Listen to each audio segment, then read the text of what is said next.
Hello, so today I'm going to be doing my speech on the importance of communication.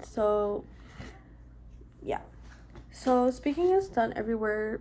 It's done in schools, it's done in the workplace, it's done in hospital settings. Whether it be nonverbal or verbal, it's done anywhere. Like, for example, when I go to the library and I need a textbook, I have to go ask the librarian or the librarians. For the most part, you need to be speaking for most of the time, whether you like it or not. It's important to communicate because it helps you get to where you want, something you want, or if you want to be heard out. It not only helps you, but it helps both parties be able to understand each other so that there will be no misunderstandings and both will be on the same page. I know how easy it is to misunderstand, and when it comes to more complicated situations, it could lead to something worse. So, communication is really important. This is why I hope that you can continue to communicate effectively, or that you can learn as to why it's important to us human beings to have communication with others. So recently I've seen that communication has had a decrease over the years, and many have turned to social media like Snapchat, Instagram, Twitter or X, whatever it's called. Social media has definitely reshaped human communication over the decades. According to the California Learning Resource Network, social media apps keep us in bubbles, only curating to our views. A quote states, social media algorithms create content based on user preferences, creating personalized bubbles or echo chambers, limiting exposure to diverse perspectives and hindering the development of critical thinking. So, one of the things I learned in one of my nursing classes is that critical thinking is very important when it comes to communication.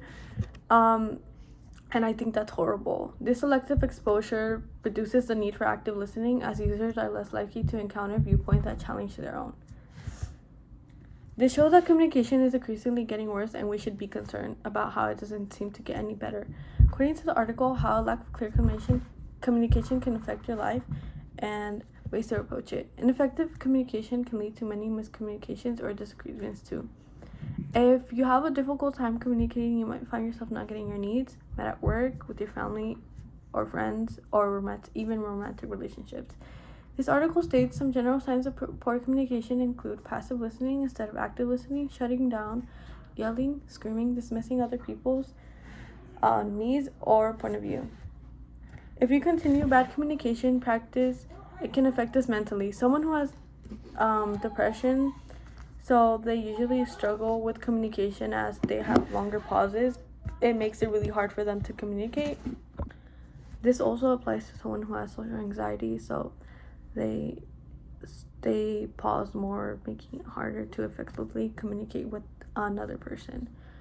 While yes, having bad communication can affect us mentally, learning proper techniques can help us improve and be able to communicate better.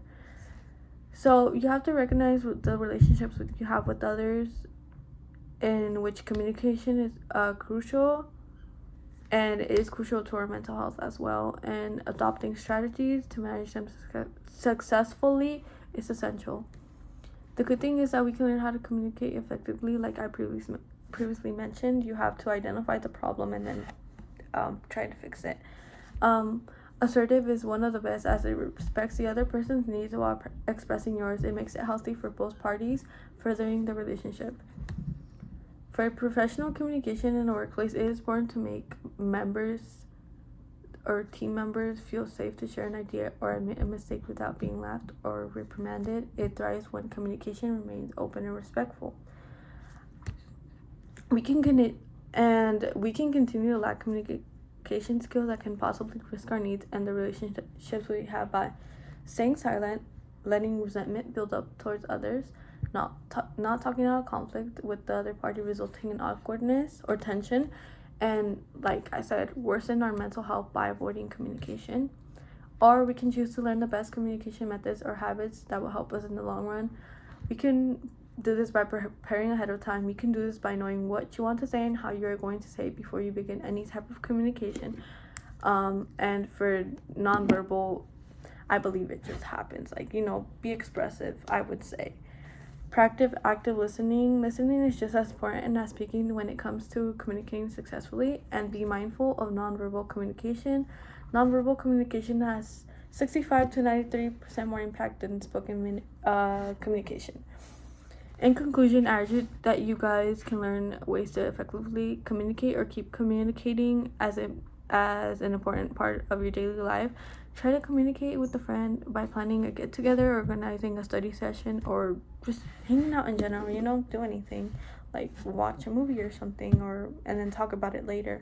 Or turn off your cell phone, go outside, and have a good and real conversation with human beings instead of staying on social media. Thank you.